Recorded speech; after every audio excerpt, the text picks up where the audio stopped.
Après que Jésus a dit ces paroles, son cœur est troublé et il déclare « Oui, je vous le dis, c'est la vérité. L'un de vous va me livrer. » Les disciples se regardent les uns les autres, ils ne savent pas de qui Jésus veut parler. L'un des disciples, celui que Jésus aime, est assis à côté de Jésus. Simon-Pierre fait un geste pour dire à ce disciple « Demande à Jésus de qui il parle. » Alors le disciple se penche vers Jésus et il lui demande « Seigneur, qui est-ce » Jésus lui répond « Je vais tremper dans le plat un morceau de pain. Celui à qui je vais donner le morceau, c'est lui qui va me livrer. »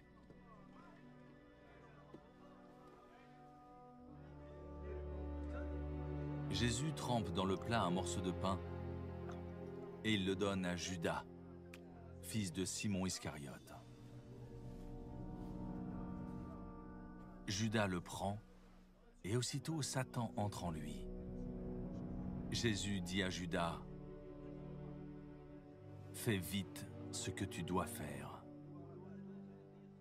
Une parole de foi, une parole de vie, une parole d'espoir. Vous assistez à l'émission Parole de vie. Mesdames, Mesdemoiselles et Messieurs, que Dieu vous bénisse abondamment. Bienvenue dans votre émission Parole de vie. C'est encore pour moi un immense plaisir de vous savoir devant votre petit écran au regard de ce programme. Donc je suis sûr et certain qu'il apporte à votre vie une grâce toute particulière. Soyez bénis ainsi que votre famille et les personnes qui vous entourent. Cette émission, comme je le disais tantôt, est Parole de vie. L'émission proposée par l'Église universelle du Royaume de Dieu dans le but de vous apporter un soutien spirituel, dans le but de vous amener à atteindre également vos objectifs. Nous sommes à quelques jours de la prière de la délivrance, vendredi. Ce vendredi, c'est la prière du combat, le jour de la grande délivrance. Et nous venons en mettant un point là-dessus, en faisant comprendre à chaque personne l'importance de détruire les œuvres du mal par la prière naturellement. Il y a beaucoup de personnes qui nous envoient des messages et qui nous disent « Homme de Dieu, je ne dors pas les soirs. Je vis des choses horribles la nuit. Je vis des choses anormales la nuit. Que faire ?» Nous pouvons recommander à ces personnes, comme nous avons pour habitude de le faire, en disant à plusieurs de nos téléspectateurs et ceux qui accompagnent ce programme d'être dans la prière.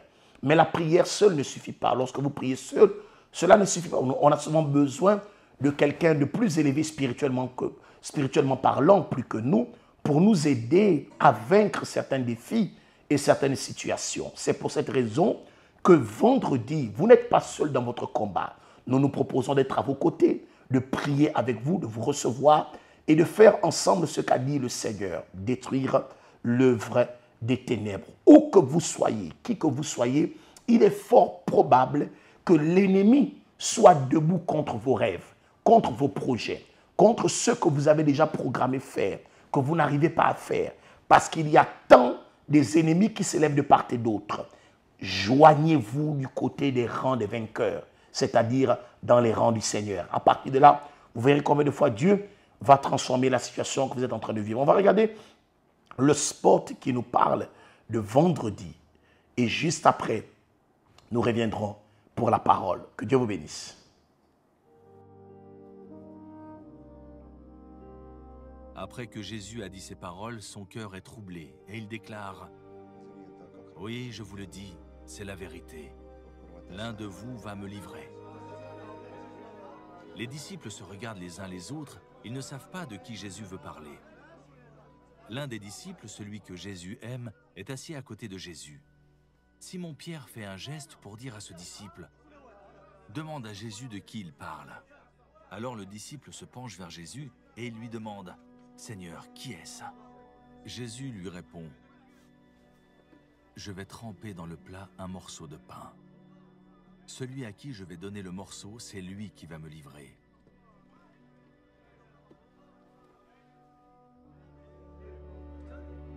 Jésus trempe dans le plat un morceau de pain et il le donne à Judas, fils de Simon Iscariote. Judas le prend et aussitôt Satan entre en lui. Jésus dit à Judas « Fais vite ce que tu dois faire. » Très bien. Nous sommes de retour dans notre émission Parole de vie. Vendredi, jour de délivrance, jour des cultes au sein de l'Église universelle du Royaume de Dieu. Il est écrit dans la parole, dans le livre de Jérémie, le chapitre 1, à partir du verset 19. Il est écrit, « Ils te feront la guerre, mais ils ne te vaincront pas. Car je suis avec toi pour te délivrer, dit l'Éternel. » Certainement, vous connaissez bien ce verset. D'aucuns la chantent ou le chantent. Ils me feront la guerre et ils ne me vaincront pas. L'Éternel a parlé. Le problème n'est pas de connaître ce verset par cœur. Mais que faites-vous pour que ce verset devienne une réalité dans votre vie? Il a dit, ils te feront la guerre. Combien de personnes, dont peut-être vous en faites partie, vous êtes combattus? Combattus peut-être pas physiquement. Combattus, vous l'êtes spirituellement. Dès le moment où vous êtes combattu spirituellement, alors il est question d'une guerre. Dans une guerre, où vous êtes vainqueur, ou vous êtes vaincu. Mais l'Éternel, selon sa parole, nous dit, ils te feront la guerre, mais ils ne te vaincront pas, parce que l'Éternel est aux côtés de ceux qui se confient en lui. Mesdames et messieurs, il y a des combats que je ne cesserai de vous le dire. Vous ne pourriez pas les gagner seuls. Vous pouvez avoir des bons conseillers. Vous pouvez avoir des gens de confiance à vos côtés. Mais il y a des batailles que pour les remporter, pour les gagner, nous avons besoin que l'Éternel soit à nos côtés. Lorsque l'Éternel est aux côtés d'une personne, s'accomplit alors cette parole. Ils te feront la guerre, mais ils ne te vaincront pas. Peut-être que vous avez été vaincu par une maladie, par un sort qui vous a été lancé, parce que vous avez voulu faire des choses de vous-même. Combien de personnes qui sont malades parce qu'elles ont commencé une construction? Combien de personnes qui sont devenues malades parce qu'ils avaient un grand projet? Combien de personnes qui sont paralysées aujourd'hui parce que cette personne se préparait à faire des choses extraordinaires? Mais comme elle n'a pas associé Dieu à son rêve, l'ennemi est aujourd'hui en train de dire qu'il t'a eu. Mais si Dieu permet que vous regardez ce programme, c'est parce que Dieu veut donner un message à vos adversaires. Ils ont peut-être gagné une bataille, mais ils n'ont pas gagné la guerre. La guerre, c'est vous qui allez la remporter si et seulement si vous croyez que lorsque Jésus est dans la vie d'une personne, la situation change. Alors nous revenons sur ce verset. Ils te feront la guerre, mais ils ne te vaincront pas. Qui combat qui? Qui aujourd'hui est en train de vous combattre? Je ne voudrais pas ici que vous commencez à localiser une personne ou à dire c'est une tierce personne, c'est un tel, c'est un tel. Non, je parle du problème qui vous combat. Je parle de la situation qui combat votre paix, qui vous traumatise aujourd'hui. C'est de cela que je suis en train de parler. Et je voudrais vous dire, seul, vous n'y arriverez pas. Mais quand Jésus est de nos côtés, quand Jésus est dans notre barque, alors on remporte la victoire. C'est pourquoi vendredi, nous allons faire le combat. Madame, vous n'êtes pas seule. Je suis convaincu d'une chose. Si l'Éternel permet que vous regardez ce programme, c'est qu'il y a un plan pour vous, où que vous soyez. Vous pouvez être là au village le plus éloigné. Vous pouvez être là, comme j'ai pour habitude de dire. Vous pouvez être là à Matamatsenge. Et vous arrivez à capter cette chaîne Télé-Africa. Vous regardez ce programme et vous dites, mais qu'est-ce que cet homme-là est en train de raconter? Écoutez, Dieu peut vous aider. Dieu peut vous sortir de la situation que vous êtes en train de vivre. Dieu peut vous accorder grâce, paix, stabilité. Peut-être que vous ne dormez plus, monsieur. Vous lamentez, vous pleurez. Ou vous avez dans votre maison, mesdames et messieurs, un enfant qui s'élève la nuit, qui crie seul. Ou vous êtes allé à l'hôpital et on vous a dit, cette histoire-là, c'est une histoire des Noirs. Et vous êtes à la maison dépassé. Je vous demande, tournons-nous vers le Seigneur. vous avez cette invitation. Tournez vers le Seigneur pour que l'Éternel vous accorde la victoire. C'est pourquoi vendredi, nous allons parler du pain de la révélation. Attention, le pain de la révélation. Car il y a des choses cachées, mais qui seront révélées. Il y a des choses qui ont impacté votre vie, mais qui ont des fondements, qui ont une racine. Et lorsque nous allons prier ce vendredi en votre faveur, nous allons vous aider. Nous allons vous soutenir dans la prière parce que nous croyons que Dieu peut encore vous accorder la victoire. Dieu peut encore vous accorder la bénédiction. Nous allons regarder un témoignage de M. Jean-Jacques qui a participé à la prière, qui est arrivé à l'Église universelle dans des situations compliquées. Ayant entendu parler de la foi, utilisant la foi, il nous raconte son histoire. Regardez ce témoignage et que le Seigneur vous bénisse. Je me prénomme Jean-Jacques. Je suis issu d'une famille de parents séparés. Et à l'époque, quand j'étais avec ma maman me faisait comprendre que c'était le papa qui était à l'origine de notre souffrance. Et quand j'allais du côté de mon papa me faisait comprendre que c'était la maman qui était à l'origine de notre souffrance. Et ça m'a tellement affecté que je me retrouvais avec une mauvaise compagnie. Et j'ai commencé à croire que je suis né pour souffrir. J'ai commencé à me droguer, j'ai commencé même à fumer, j'ai commencé à boire et je me retrouvais en train de faire des choses pas bien. Et ce n'était pas seulement avec moi, j'ai compris que c'était un problème qui partait de génération en génération parce que ma maman aussi, de son côté paternel, il y avait des problèmes de famille. Au point où à un moment donné, elle s'est rendue quelque part pour chercher la solution, pour aller voir les marabouts, les charlatans. Et c'est comme ça qu'elle est tombée dans le canal de l'Église universelle. Ma maman a commencé à suivre des prières. Ma maman qui était très colérique, ma maman qui était très rancunière, a commencé à suivre des prières. Il y a une époque où elle nous a rendu visite chez notre papa. Et j'ai constaté que ma maman avait un langage différent. Celle qui parlait mal contre mon papa, qui voulait nous monter contre notre papa, nous faisait comprendre que c'est la prière qui peut changer tout et que nous devons nous mettre dans la prière. Donc j'ai commencé à remarquer là une transformation dans le langage de ma maman. Et quelques années après sa visite, je l'ai rejoint là où elle était, dans la ville où elle était. Et elle m'a invité à l'église. Mais sauf que moi, je ne voulais pas aller à l'église parce que je me disais que l'église, c'est pour des personnes âgées. Donc, je suis encore trop jeune pour aller à l'église. Je ne peux pas aller à l'église maintenant, sauf quand je serai âgé. Elle priait pour nous, elle nous invitait, elle n'arrêtait pas de prier, elle n'arrêtait pas de nous inviter à l'église. Et un bon jour, j'ai pris la résolution de la suivre à l'église. Je l'ai suivie à l'église. Et ce que j'ai remarqué, c'est que quand le pasteur prêchait, je me retrouvais dans la prédication du jour. Au point où je me rappelle ma voix, je me suis fâché contre ma maman, lui disant que pourquoi elle allait raconter de ma vie, comment elle parlait dire ce que nous traversons à la maison ou ce que j'ai fait à la maison au pasteur. Elle m'a fait comprendre que ce n'est pas elle qui est à l'origine de cela, que c'est Dieu qui est en train de parler avec moi à travers la bouche de l'homme de Dieu. Et j'ai commencé à aller à l'église, moi seul par curiosité. Et c'était vraiment remarquable parce qu'à chaque fois que j'allais, je me retrouvais toujours dans la prédication des pasteurs. Et voilà comment j'ai pris la résolution de commencer à m'investir dans la foi.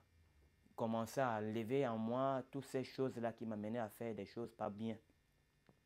Commencer à m'éloigner de la mauvaise compagnie, commencer à m'éloigner de tout ce qui était mauvais. Mais sauf que ce n'était pas encore ça, parce que je n'étais pas vraiment ancré dans la foi. Et un jour, il y a un pasteur qui m'avait fait comprendre que si je ne m'investis pas à fond, si on ne se donne pas à fond, alors Dieu aussi en retour ne pourra pas nous utiliser aussi de la manière dont on est en train de penser. Voilà comment j'ai commencé à lui demander, j'ai commencé à demander à Dieu, qu'est-ce que je dois faire? Qu'est-ce que je dois prendre comme attitude pour qu'il puisse vraiment m'utiliser? Et je me souviens, dans une campagne d'Israël, le pasteur prêchait en disant que nous devons tout mettre sur l'autel pour que nous puissions voir Dieu dans sa totalité dans notre vie. C'est comme ça que j'ai pris la résolution de de mettre mon tout sur l'autel. Tout ce qui était mauvais en moi, tout ce que j'avais, j'ai commencé à me dire, je vais vivre seulement pour Dieu. Et je me suis vraiment investi dans cette campagne d'Israël. Je pense que c'était la campagne d'Israël, la première campagne d'Israël où je me suis vraiment mis à fond. Je me suis donné et le résultat aujourd'hui, je suis une personne différente. Je ne suis plus cette personne-là qui regarde soit mes parents de la mauvaise des manières. Je suis une personne qui voit des personnes, mes parents de la bonne des manières. Je suis une personne différente par rapport à cet enfant-là qui était influencé par les dits de leurs parents, de son parent autrefois.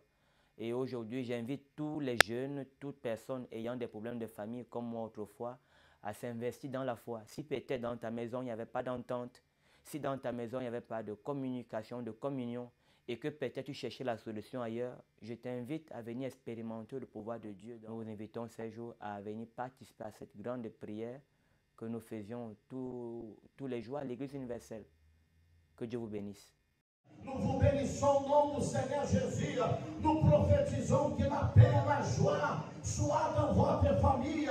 Nous prophétisons que la porte du travail soit ouverte. Nous prophétisons, recevez la paix, la victoire. Nous prophétisons, soyez bénis au nom de Jésus.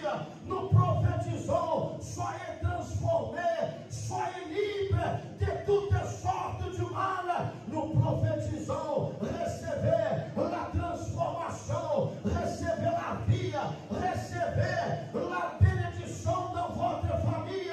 Soyez bénis en cet instant. Comment vous appelez? Appelez Raïssa. Dites bonjour à l'église. Bonjour Église. Qu'est-ce que Dieu a fait dans votre vie à travers la foi, la prophétie? Alors Dieu a opéré un miracle dans ma vie. J'étais à l'UOB, j'ai terminé ma formation, j'ai soutenu et je suis tombée dans un chômage. Et il y a eu un appel d'offres au ministère de l'Éducation nationale en 2015. Je suis partie déposer mon dossier. Le dossier est sorti de là favorable.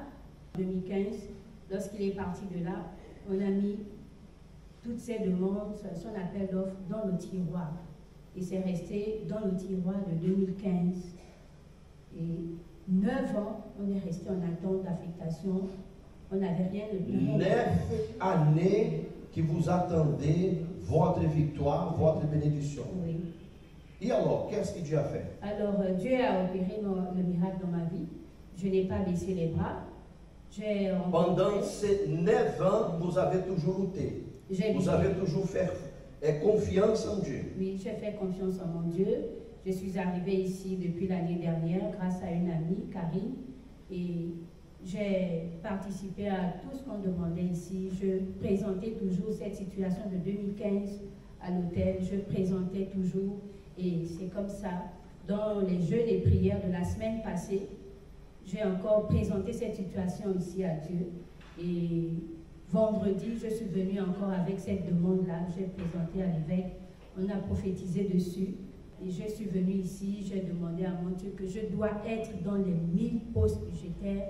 Donc je suis venue ici avec la demande, j'ai présenté à l'évêque. On a prié dessus. J'étais aussi dans la semaine de jeûne et prière, des sacrifices et tout ça. Là, je présentais toujours cette situation à Dieu. Et c'est comme ça.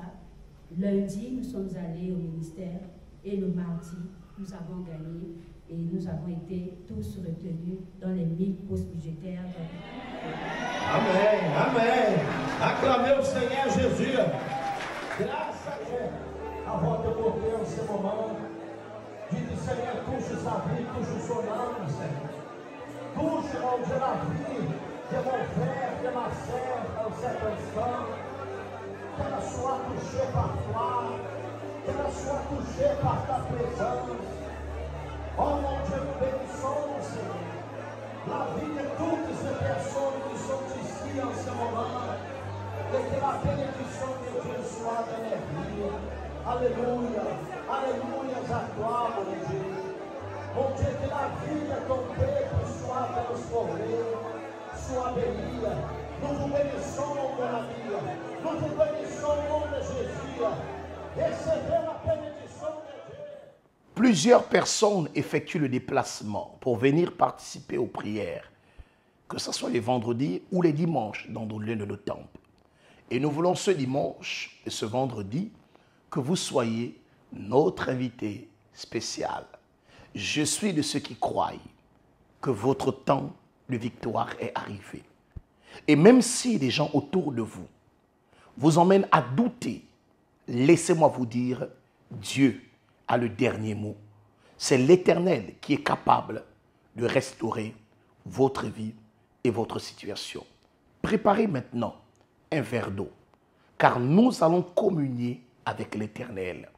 Cette eau que nous demandons de préparer le plus souvent, c'est afin que vous restez avec un élément de foi pour que l'Éternel puisse opérer dans votre vie. Préparons-nous pour la prière.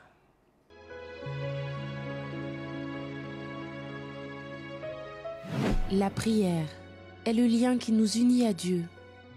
À travers elle, nous nous libérons des chaînes qui nous emprisonnent, de la mort qui nous persécute, et nous trouvons la véritable raison de vivre. C'est le moment de la prière. Nous allons parler avec Dieu. Prions ensemble. Éternel des armées, Dieu de gloire, je t'invoque en ce moment et en cet instant. Seigneur, visite toutes les personnes qui ont accompagné ce programme.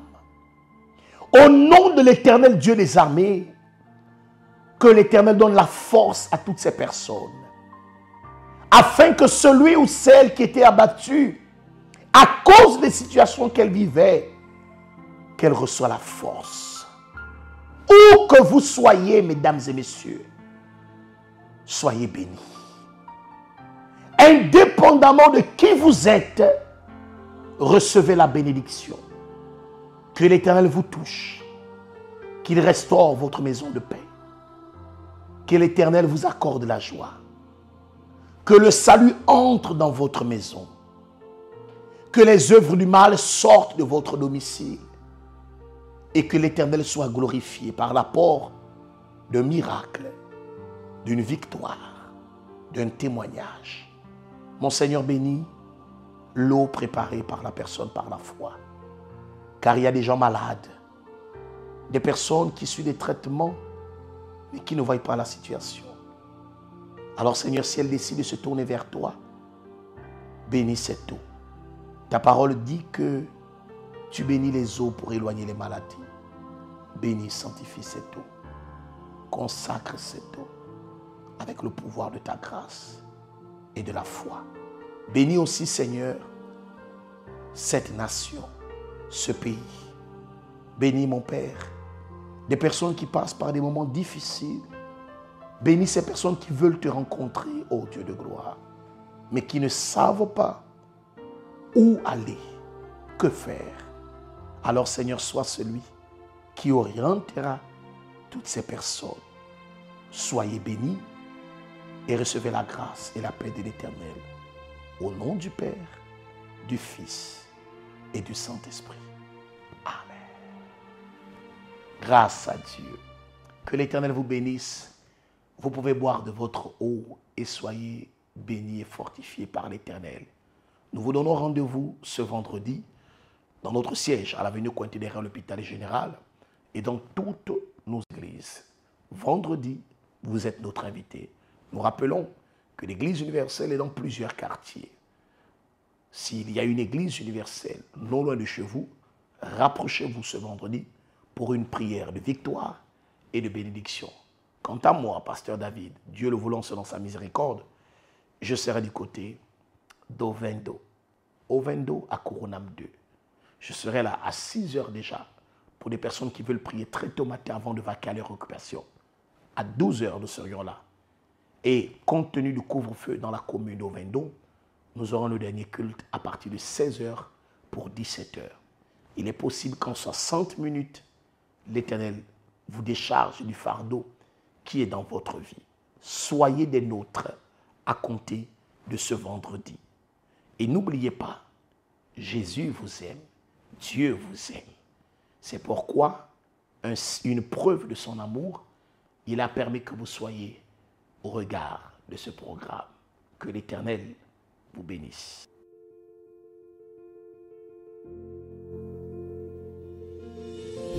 La foi et la raison vont de pair. Le monde peut penser que la foi est insensée, mais en fait, la foi est intelligente. Elle nous apprend que nous avons le droit d'être heureux. Elle nous apprend à rejeter une vie de défaite et à nous emparer d'une vie de victoire. Si rien ne marche dans votre vie, c'est le moment d'utiliser votre foi avec la raison pour donner vie au désir de votre cœur.